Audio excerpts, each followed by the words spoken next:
A paz do Senhor, amados irmãos, queridos irmãos, estamos novamente aqui, reunidos, para hoje falarmos de 3 assuntos: o tribunal de Cristo, os galardões e as bodas do Cordeiro. Então, vamos estudar o que a palavra de Deus nos ensina a respeito disso.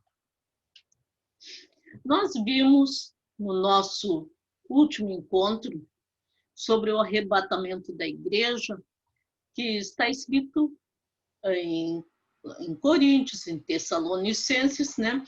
Mas nós vimos muito esses versículos de 1 Tessalonicenses, capítulo 4, e o versículo 13 a 18. O resumo destes versículos é que o Senhor virá com grande glória buscar a sua igreja. Que naquele momento que ele vier, os que dormem em Cristo ressuscitarão primeiro. E depois os salvos serão transformados e irão ao encontro de Jesus nos ares. Será tudo muito rápido, diz que num piscar de olhos, né? Muito rápido. Nesse momento, não haverá tempo da pessoa se preparar, nada. Nós temos que estarmos preparados no nosso dia a dia, no nosso cotidiano, sempre prontos para ouvirmos este chamado maravilhoso de Jesus Cristo. Bem, fomos arrebatados. Que bênção, que maravilha, e realmente será algo assim maravilhoso. Mas logo que chegarmos aos céus, haverá um tribunal. Aí alguém pode pensar assim, mas como? Se a gente foi arrebatado, já está salvo, já está com o Senhor, para que um tribunal? O que vai ser feito neste tribunal? Todos os crentes vão comparecer, deverão comparecer, diz aqui, diante do tribunal de Cristo, para que cada um receba a sua recompensa. Então, veja só o que Deus nos prepara. A salvação, o arrebatamento, o estarmos com Cristo e ainda recompensas. Tudo vai ser julgado neste tribunal. Tá, mas é tudo. E que tudo é este? Então vamos ver o que será julgado. Bem, serão julgadas as obras de cada crente. Cada coisa que nós fizemos. A conduta do cristão, como é que nós nos comportamos, isso será julgado. O trabalho feito para Deus, como é que este trabalho foi feito. E também será julgado o nosso relacionamento com os irmãos. Vamos ver agora cada item com um pouco mais de detalhes, né? Nesse julgamento. Então, a conduta do cristão é o que nós fizemos por intermédio do corpo, o proceder por meio do corpo. Lá em 2 Coríntios, capítulo 5, versículo 10, nos diz: porque todos devemos comparecer ante o tribunal de Cristo, para que cada um receba segundo o que tiver feito por meio do corpo, bem ou mal. Então, isto aqui, que vai ter esse julgamento e que a nossa conduta, o que nós fizemos será julgado, não é uma invenção dos crentes, dos cristãos, para fazer com que cada um, vamos dizer, se comporte bem. Não, é uma coisa, é algo que está na palavra de Deus. Está afirmando que nós seremos julgados, nossos atos serão julgados. Também será julgado o trabalho feito para Deus. a qualidade deste trabalho. Como é que nós fazemos a obra de Deus? Porque todo aquele que se entrega a Jesus, que o Senhor chama, salva, tira do pecado, traz para a sua igreja, ele recebe um talento, ele recebe um dom. E como é que nós trabalhamos com este dom que Deus nos deu? Alguém é para pregar, outros para ensinar, outros para cantar, outros para cuidar da igreja, outros para fazerem visita. Mil coisas tem para fazer na obra do Senhor. Mas como é que nós fazemos este trabalho que o Senhor nos deu? Então vamos ver o que a palavra de Deus nos diz. Porque tudo que nós falamos, tudo que é ensinado está baseado na palavra de Deus. Não é invenções da igreja, da denominação. Não, a gente vai sempre dentro da palavra de Deus ver o que o Senhor está nos ensinando. E sobre o trabalho feito para Deus, Paulo escreveu ali em 1 Coríntios, capítulo 3, versículo 14 e 15. E ele diz assim, ó, se a obra que alguém construiu permanecer, olha bem, este receberá recompensa. Agora no versículo seguinte, se a obra de alguém se queimar, este sofrerá prejuízo. Ou seja, não receberá recompensa, mas será salvo como alguém que passa pelo fogo. A palavra nos diz isso. E Paulo também disse ali no capítulo 9, no versículo 6 de 2 Coríntios, aquele que semeia pouco, pouco também ceifará. E o que semeia com fartura, com abundância também ceifará. Eu ouvi uma explicação que achei muito importante, para dar um exemplo disso. Mas o que é ser salvo como que pelo fogo? Né? O que é este receberá recompensa, este não? Né? Se a obra que alguém construiu permanecer, este receberá recompensa. E a pessoa deu um exemplo assim, ó, como de um incêndio. Alguém está em casa e, de repente, a sua casa começa a pegar fogo. E essa pessoa, correndo e se esforçando, ela consegue tirar os seus bens de dentro da casa. Consegue tirar. Mas a casa vai se queimar. Mas os seus bens, as suas coisas, né, o carro, ela conseguiu tirar da garagem, as suas coisas. Então, ela teve ainda uma recompensa, apesar daquele incêndio terrível, ela foi recompensada. Agora, um outro, que a sua casa pegou fogo, e ele não se esforça para tirar coisa nenhuma de dentro da casa, ele não se esforça para tirar o seu carro da garagem, ele não faz nada. O que vai acontecer? Ele vai se salvar. Ele vai sair correndo de dentro de casa, vai salvar a sua vida, mas ele vai perder tudo o que tem, tudo. Então, a mesma coisa é as nossas obras, o trabalho feito para Deus. Tem pessoas que se esforçam muito. E nós vamos ver daqui a pouquinho como que será feito essa purificação, esse julgamento das nossas obras.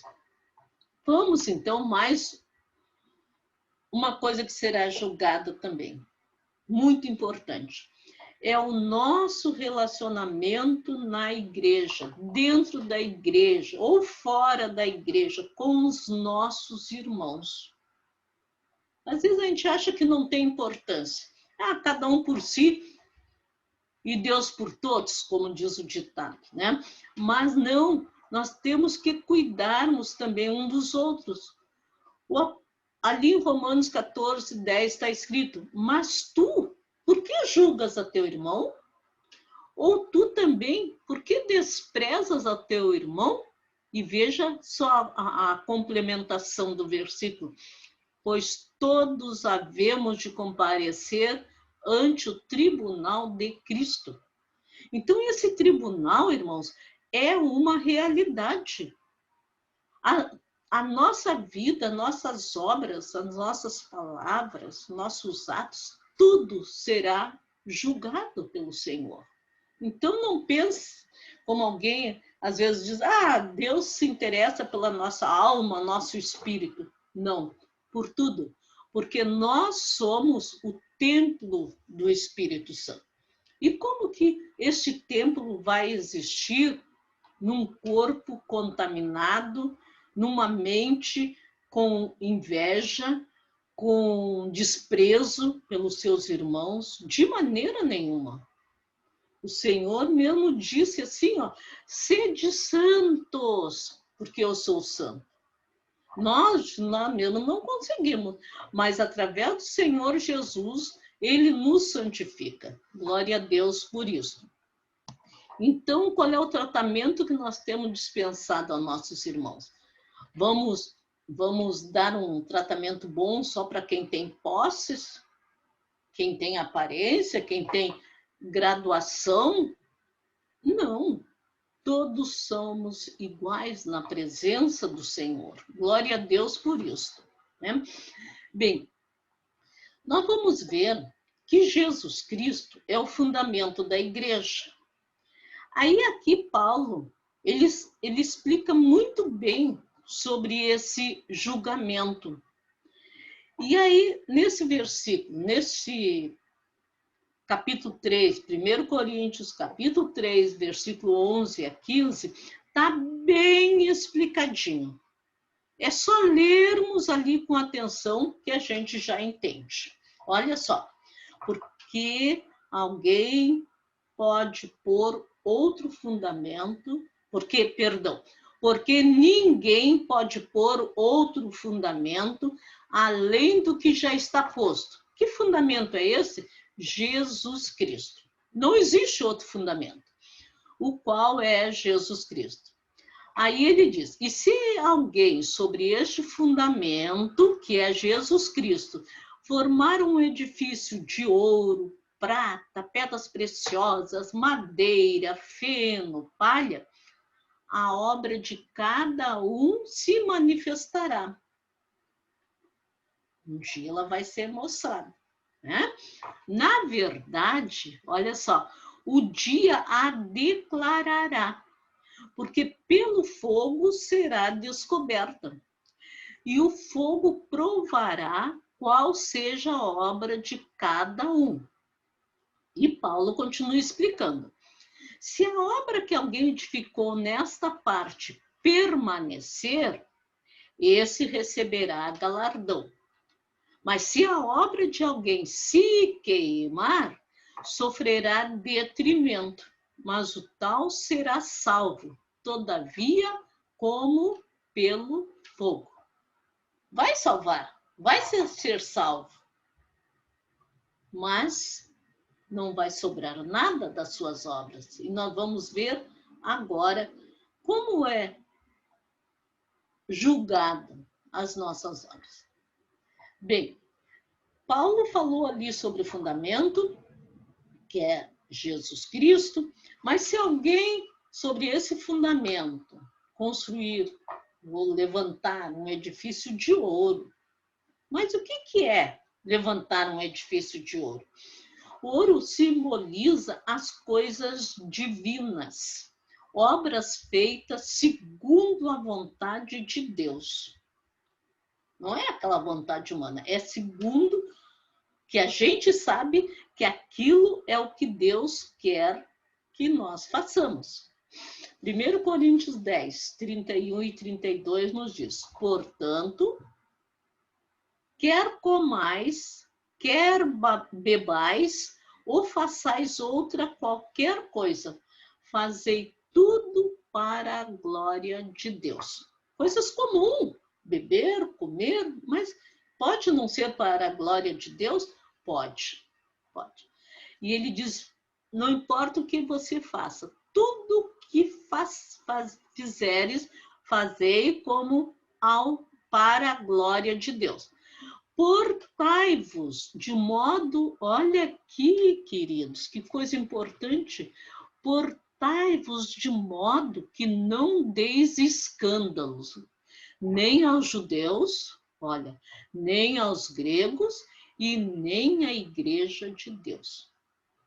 O conselho que o apóstolo está nos dando. Nunca podemos fazer coisa alguma e escandalizar nosso vizinho, nosso amigo, nosso familiar. Até o comer podemos escandalizar. Até no beber podemos escandalizar alguém. Em tudo que nós fazemos. Que tudo seja feito para a glória de Deus. Quem assim vive a sua vida aqui, está vivendo desta maneira, ele está glorificando a Deus. Ele está construindo obras que vão se transformar em ouro e receberão recompensas do Senhor. Tem outro tipo de obras que nos fala que é a prata, porque lá foi escrito em obras de ouro ou de prata, não é? Prata nos fala sobre o resgate, sobre a justificação por intermédio de Jesus Cristo que nós tivemos, sobre o perdão dos nossos pecados. E também sobre se nós perdoamos os outros ou não. Nós queremos muito que o Senhor nos perdoe. Jesus, eu errei, me perdoa. Ai, eu não pensei, me perdoa. É muito fácil nós pedirmos perdão. Mas como é difícil quando nós temos que perdoar alguém que nos fez o mal. A gente até perdoa, mas a gente se afasta, digo, não quero mais nada contigo, não quero mais falar. Mas, e aí, nós estamos construindo um edifício de prata? Será? O que diz a palavra de Deus? 1 Coríntios 6, 20 diz assim, porque fostes comprado por bom preço. Glorificai, pois, a Deus no vosso corpo, oh glória, viu? E no vosso espírito, os quais pertencem a Deus. Fostes comprados. E que bom preço é esse, irmão? É um preço que ninguém pode imaginar, colocar um total, porque foi por intermédio do sangue de Jesus. E o Senhor, quando deixou a sua glória, que veio a este mundo, ele sabia que iria padecer, queria ter que morrer, queria ter que verter o seu sangue. Mas mesmo assim, ele disse ao Pai, eu vou. Por quê? Porque me ama muito. Porque te ama muito. E Deus diz que nos amou de tal maneira, glória a Deus, que nos deu seu Filho amado para verter o seu sangue, morrer na cruz, sofrer, ser crucificado, porque Ele nos ama. E nós o que vamos fazer? Amar a Deus acima de todas as coisas. E também vamos pedir ao Senhor que nos dê graça para perdoarmos realmente aqueles que muitas vezes nos ofendem, alguma coisa que nos entristece.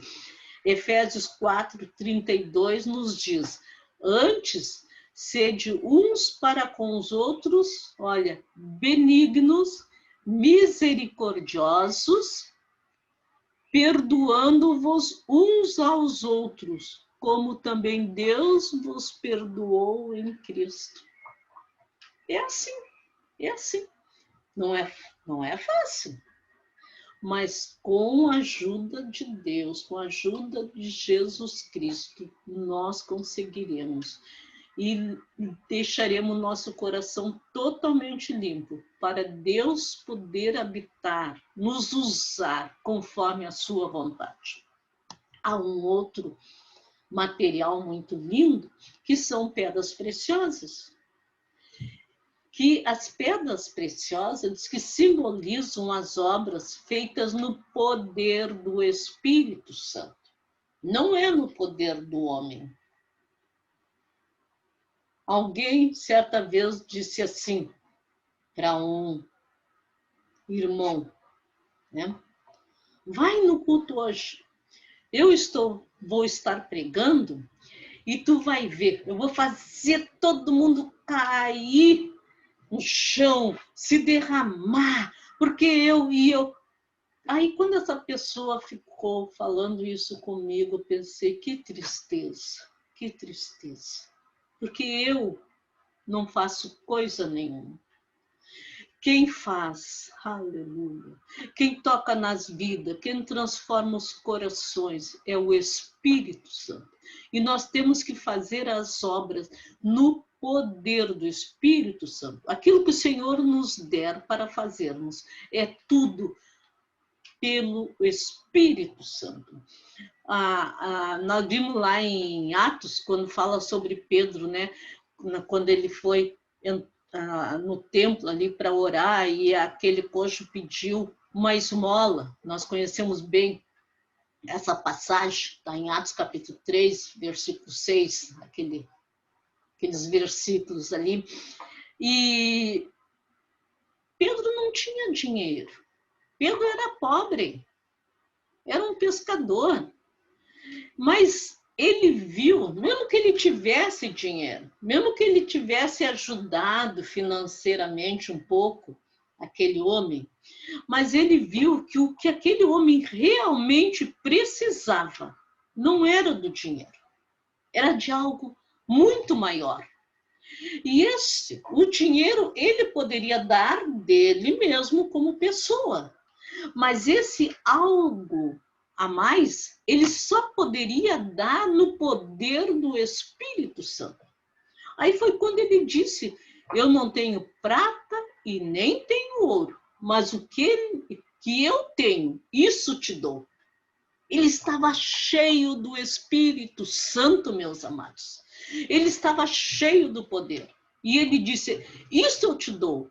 Em nome de Jesus Cristo Nazareno, levanta-te e anda. Temos essa autoridade? Podemos ter, porque essa mesma autoridade foi dada para cada um de nós fazermos a obra do Senhor.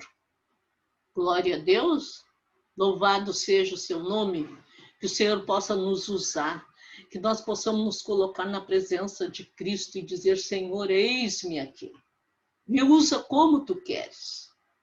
E irmos em frente. Não importa quem somos, não importa, porque em Cristo Jesus nós somos nova criatura.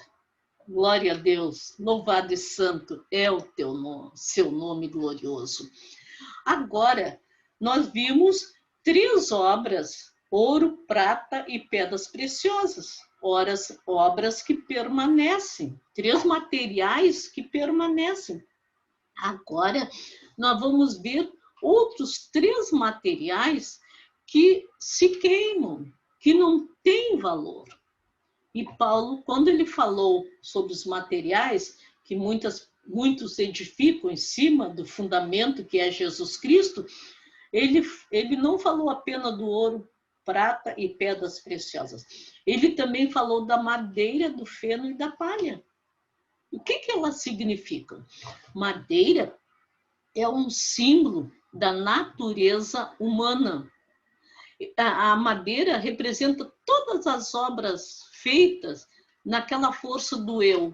Eu posso fazer, eu posso carregar isto, eu posso levar a pessoa a Cristo, eu não posso. Eu posso ser usada pelo poder do Espírito Santo para levar alguém a Jesus Cristo, né? Representa também aqueles que fazem as coisas para serem aplaudidos. E não é assim, qualquer pessoa. Ou seja, quer dizer assim, uma pessoa humilde, não sei, quer ser reconhecida. Não!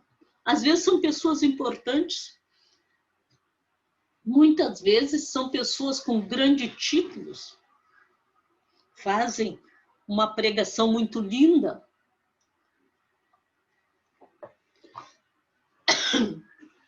Tem uma grande retórica, mas eles fazem aquilo querendo aplausos, aplauso da igreja, aplauso do povo. E essas obras não têm valor nenhum na presença do Senhor.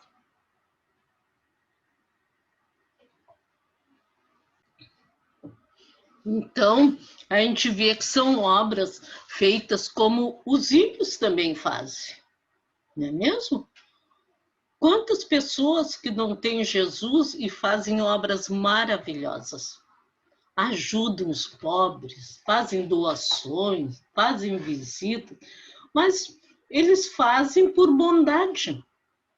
Mas não é dessa maneira que temos que fazer as coisas. Lucas 6,32 está escrito: se amais os que vos amam, qual é a vossa recompensa? Já somos amados por aquelas pessoas, nós apenas estamos retribuindo, porque até os pecadores amam aos que o amam. Obras feitas sem o amor de Cristo. Então, tem outra obra também, que serão transformadas em feno, que simboliza a falta de renovação espiritual. Obras feitas por costume.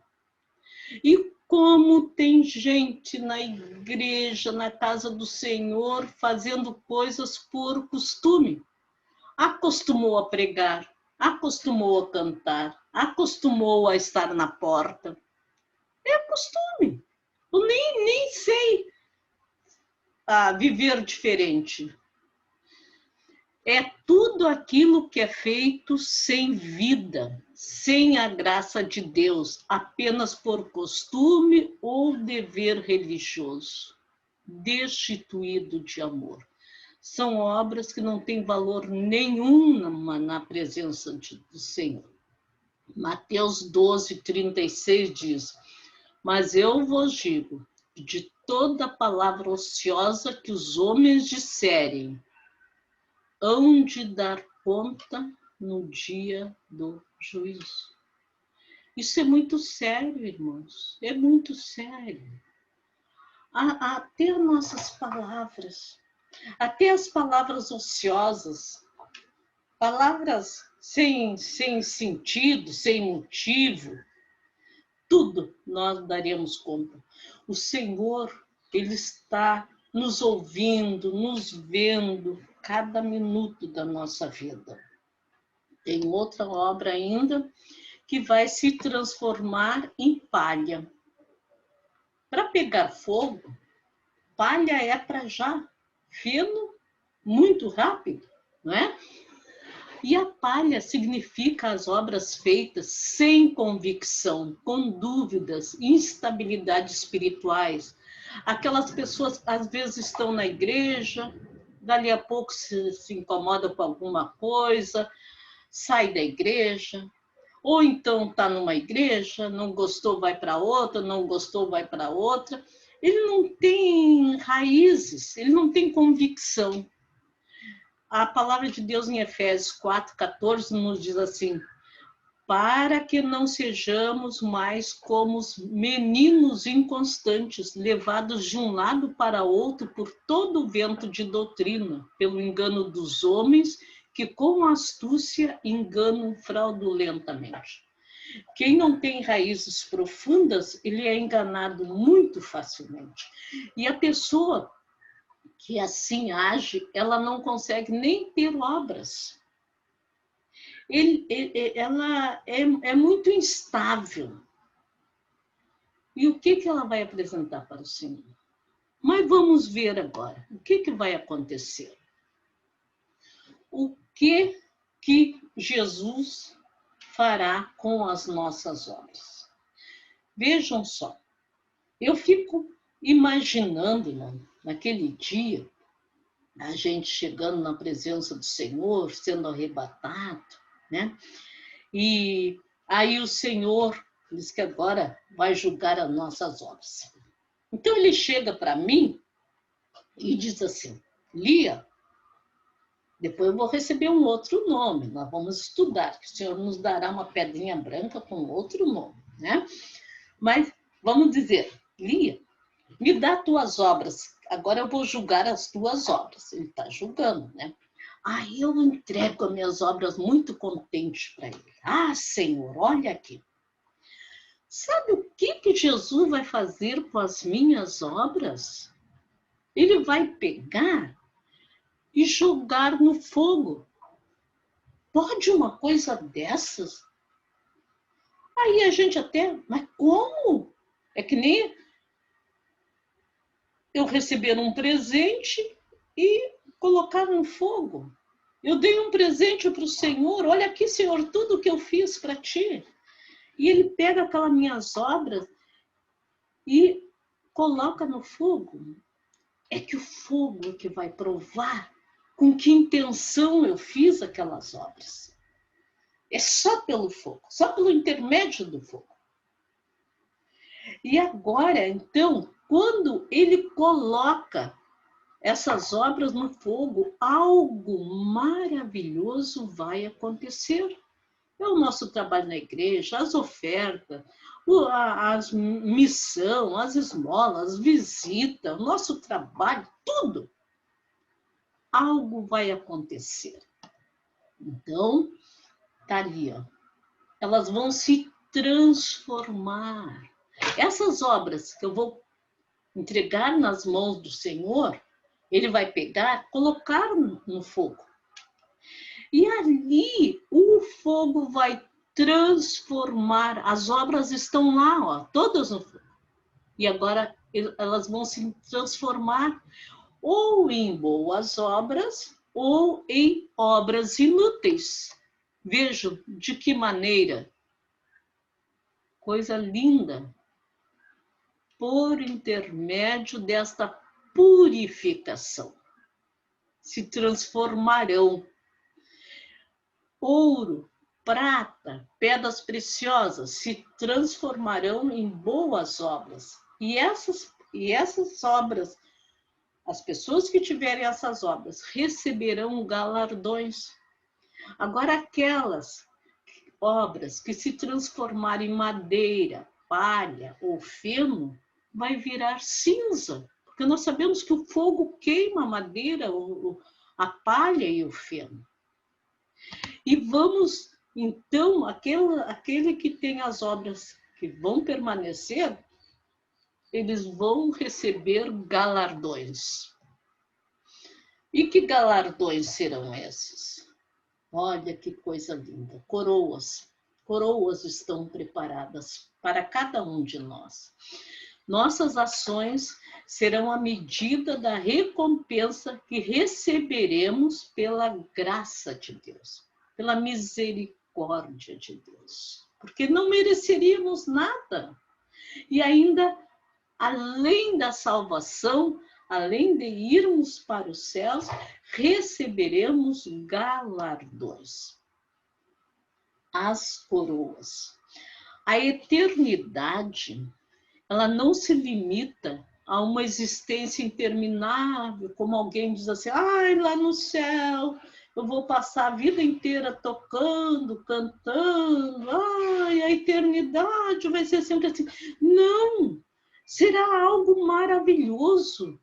Nós teremos o que fazer, nós louvaremos ao Senhor, não teremos mais estas imperfeições aqui da nossa vida, mas teremos uma vida. Haverá graus diferentes também de bem-aventurança no céu para as pessoas que foram salvas, de acordo com as suas obras. Ou seja, haverá trabalhos. E que coisa boa! Se é coisa que eu não posso deixar é de trabalhar, eu não consigo ficar só parada de braços cruzados. É horrível, não é mesmo? Pois lá no céu. Mas tem uma coisa muito diferente lá no céu. Não teremos a canseira como nós temos aqui. Trabalhamos muito durante o dia com nossos afazeres, nossas coisas, as obras que o Senhor tem nos dado. Mas quando chega de noite, nós estamos tão cansados, precisamos descansar. Não, lá nós não cansaremos. Nós teremos um corpo glorificado, assim como Jesus diz que nós seremos. Esse corpo que não se cansa. Que coisa mais linda, irmão. É algo assim, ó, acima de qualquer coisa que a gente possa pensar. Aí tem as coroas, reservada a cada um de nós. Primeira coroa, não é que seja a primeira que eu coloquei aqui. Destinada ao mártir, aquele que dá a sua vida por amor a Cristo Jesus. Essa coroa, Estevão vai receber. Ele deu essa vida por Jesus. Pedro, né? O apóstolo Paulo, João, Timóteo e quantos outros. Ah, mas será apenas para o mártir? Para os cristãos que hoje em dia são perseguidos e muitos são mortos por amor a Jesus? Não. Será recebido para todo aquele que suporta as provações, os problemas desta vida, sempre louvando ao Senhor. Jó suportou tanta provação e ele glorificava ao Senhor. Não era fácil. E como às vezes é difícil a gente perder alguém, um ente querido, e dizer, Senhor, tu sabes o porquê. Teu nome seja glorificado. Não é? A pessoa que suporta todas as coisas por amor a Cristo Jesus vai receber esta coroa. Apocalipse 2:10 nos diz, ser fiel até a morte e dar-te-ei a coroa da vida. É muito lindo, não é? Glória a Deus. E Tiago 1:12 também está escrito, bem-aventurado o homem que suporta, olha só, com perseverança a provação. Por quê? Depois de ter sido provado, receberá a coroa da vida. Está aqui a promessa, irmão. Está aqui a promessa. Depois que tiver sido provado, que perseverou, ele vai receber a coroa da vida, a qual o Senhor tem prometido aos que o amam. Fica pensando. Tu vai receber essa coroa? Oh, glória a Jesus. Tem outra coroa ainda para nós. A coroa de glória. Para quem é esta coroa? É destinada para aqueles que ganham almas. Para só os obreiros? Aqueles que estão pregando? Não. Para cada um de nós que testemunhamos para o nosso vizinho, para o nosso amigo, para o nosso colega, ela é reservada aos que de boa vontade trabalham por amor a Deus e às almas, sem visar lucro, nem recompensa, nem vantagens aqui na terra, apenas visando a salvação de almas. E nós temos que orar muito, irmãos, pelas almas. Termos assim, ó, um amor profundo, chorarmos na presença do Senhor, porque quantas pessoas que não conseguem entender a palavra de Deus, não conseguem entender a salvação, e nós sabemos qual será o fim delas se elas não aceitarem a Jesus Cristo. Aqui o apóstolo Paulo também escreveu ali aos Tessalonicenses, porque em Tessalonicenses, tanto o capítulo, a primeira epístola como a segunda, fala sobre a vinda de Jesus. Lá em Coríntios também. E Na primeira Tessalonicenses, essa epístola foi escrita sobre o arrebatamento, sobre a primeira vinda de Jesus. E segundo Tessalonicenses, Paulo, ele nos fala sobre a segunda parte da vinda de Jesus, ou seja, depois da tribulação. Ali está explicado e nós também vamos estudar. Mas o apóstolo diz assim, porque qual é a nossa esperança, ou gozo, ou coroa de glória? Olha aqui, a coroa de glória.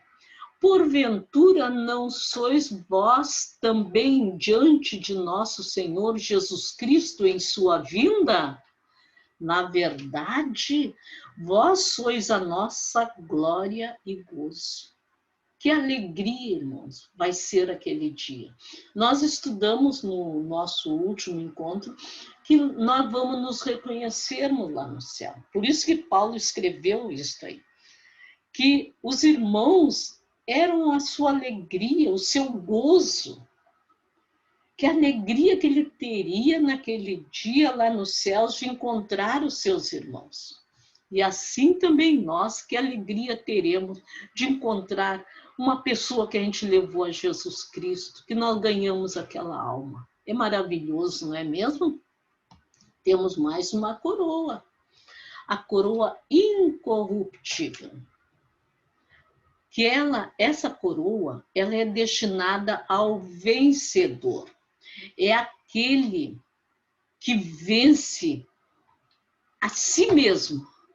Diz que é o prêmio que será dado aos fiéis, aos batalhadores, aos combatentes do Senhor, que vencem a si mesmo.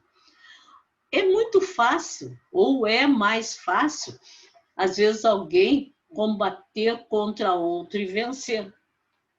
Mas essa própria pessoa não consegue vencer a si mesmo. Mas a palavra de Deus diz que aquele que conseguir vencer a si mesmo ganhará uma coroa incorruptível. Está escrito 1 Coríntios 9, 25 a 27. E todo aquele que luta, o apóstolo Paulo está explicando, de tudo se abstém. Eles o fazem para alcançar uma coroa corruptível, nós, porém, uma incorruptível. Uma pessoa que luta, ela não pode se entregar à bebida, ficar bêbado, se entregar à comilança, ter muito peso. Ela precisa se cuidar, ela precisa estar apta para a luta. Para, no dia da luta, ela ganhar a sua recompensa, ganhar a sua coroa. E fazem isto por uma coroa que é passageira, que é aqui da terra. Quantos homens que já ganharam grandes glórias e passados anos ficaram no esquecimento. Mas Paulo está dizendo, nós não somos assim. Nós vamos ganhar uma coroa incorruptível, uma coroa que jamais vai terminar. Aí ele continua, pois eu assim corro, não como a coisa certa, assim combato, não como combatendo no ar. Eu fico imaginando, quando eu leio esse versículo, é uma criança.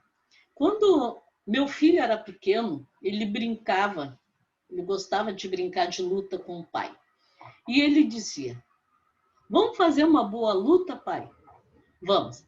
E aí ele pegava com seus punhozinhos e dava soco para lá e soco para cá, até que o pai caía. Fazia que caía, né? Aí a pessoa que batalha dessa forma contra o inimigo, dando socos no ar, como nem sabendo para que lado vai, ele deve estar aqui, ou ele deve estar ali, essa pessoa não vai conseguir ganhar essa coroa, porque ela não vai conseguir ganhar a luta. Mas Paulo disse que ele não fazia assim, como dando murros no ar, assim, incerto. Mas ele disse assim, ó, antes, olha que coisa importante, amados, eu subjugo meu corpo e o reduzo à servidão, para que pregando aos outros, eu mesmo não venha de alguma forma ou de alguma maneira acabar ficando reprovado. Entenderam? Nós temos que saber quem é o nosso inimigo, o inimigo da nossa alma, e lutarmos firmes, estarmos firmes em Jesus Cristo, porque não é no nosso poder que nós vencemos, mas é no poder do Espírito Santo. E nós lutamos com convicção, com certeza da vitória, e que há uma coroa nos aguardando, que é a coroa incorruptível. E eu gosto muito desta coroa, que vou falar agora, a coroa da justiça. Oh, glória, louvado e santo é o nome do Senhor. Sabe para quem é essa coroa? É a recompensa dada a todos aqueles que anelam a volta de Jesus. Eu sempre digo, esta coroa me está preparada. Aleluia. Porque eu anelo a volta de Jesus. Eu aguardo diariamente a volta de Jesus.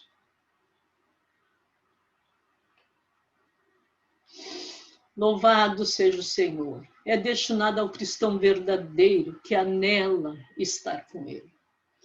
Que todo dia olha para cima e diz, ora vem, Senhor Jesus. 2 Timóteo 4,8 nos diz, desde agora, a coroa da justiça me está guardada, a qual o Senhor, justo juiz, me dará naquele dia. Mas ele não disse que era só para ele. Ele disse assim, ó, e não somente a mim, mas também para todos quantos amam a sua vinda. Tu ama a vinda de Jesus?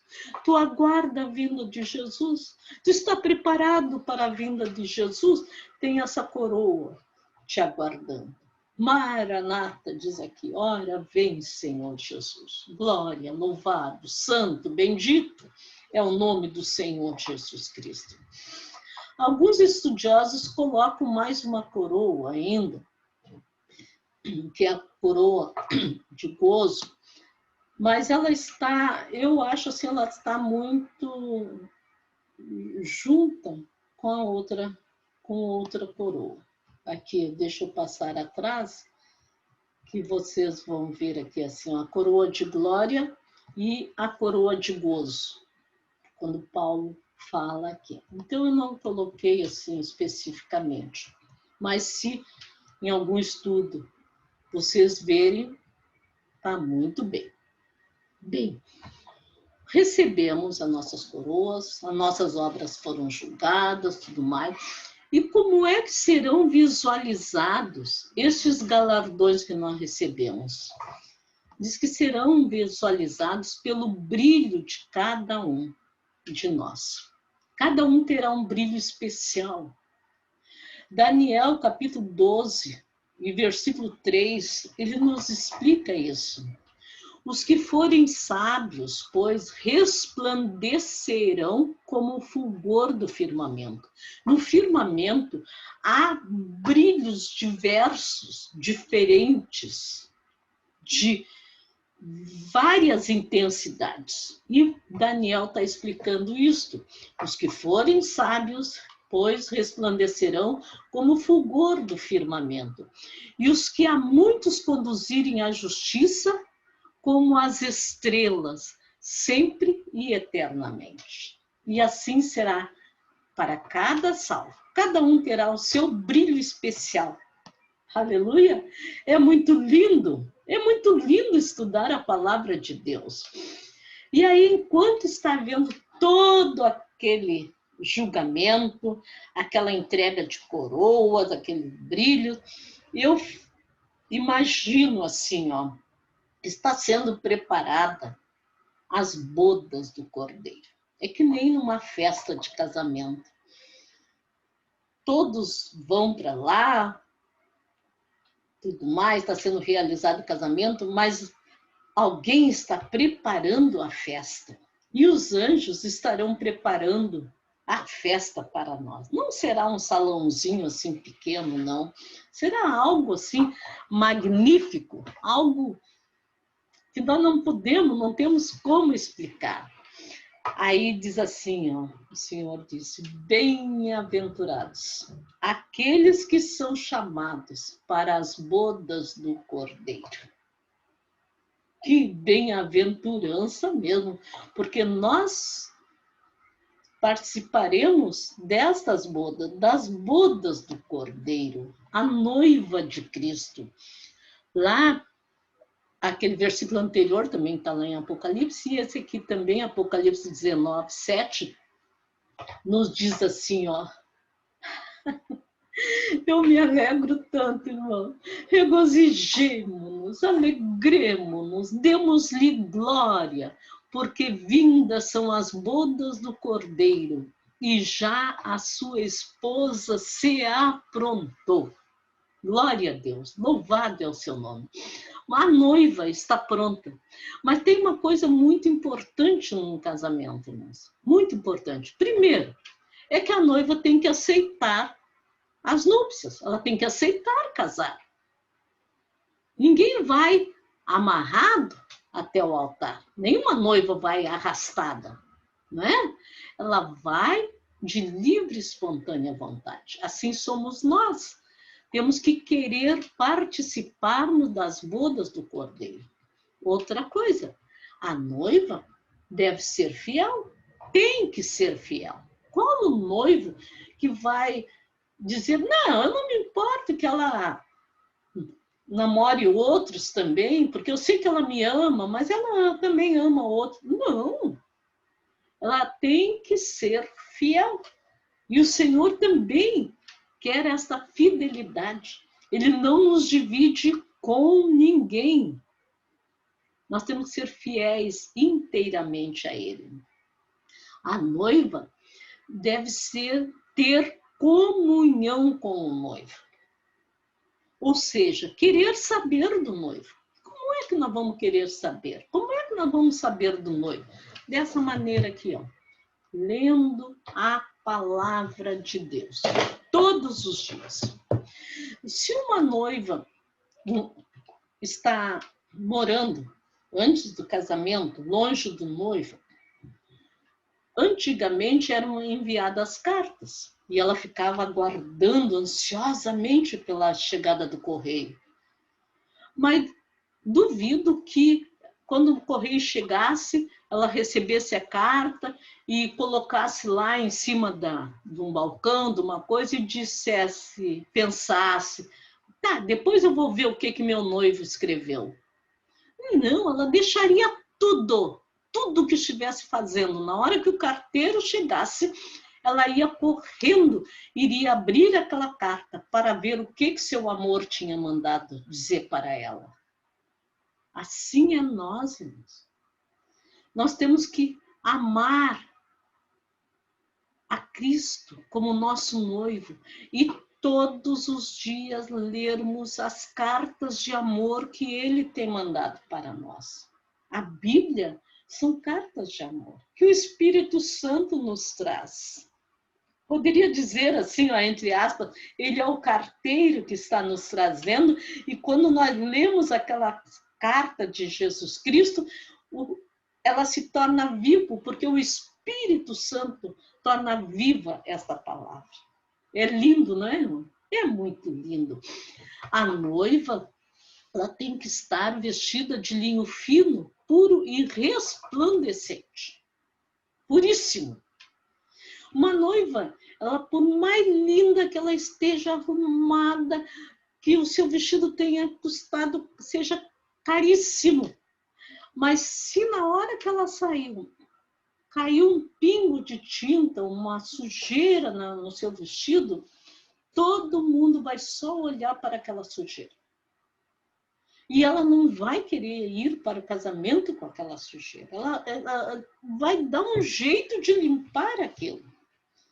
Assim é nós. Se tem alguma coisinha ainda dá tempo de limpar. Vamos limpar as nossas vestes, limpar nosso vestido, que ele esteja resplandecente, branco, claro, sem mancha nenhuma.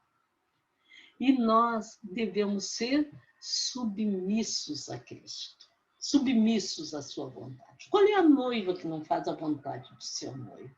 Aleluia. É glorioso, irmão, que possamos estarmos prontos para esse dia maravilhoso. Que lição mais linda que o Senhor tem nos deixado. Lição preciosa que alegra o nosso coração. E aqui, como sempre, eu coloquei muitos livros, onde eu pego as gravuras, tem muito mais. Mas coloquei alguma coisa. Esse livrinho, Preparados para o Arrebatamento, de Gesiel Gomes, é muito gostoso da gente ler sobre o arrebatamento, a volta de Jesus. É este assunto, eu gostei muito desse livro. Que Deus nos abençoe. Então, como eu termino sempre com essa última gravura, Jesus breve virá. Você está pronto? Você está preparado? E aqui o hino 250 da nossa harpa cristã. Só o coro, né?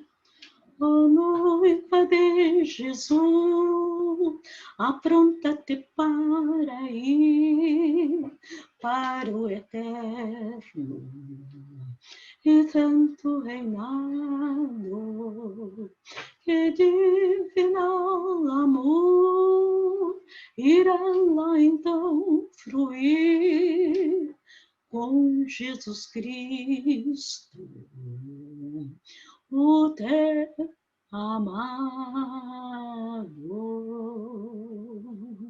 Amém, aleluia. Que Deus abençoe a todos. Até o nosso próximo encontro, se o Senhor Jesus quiser.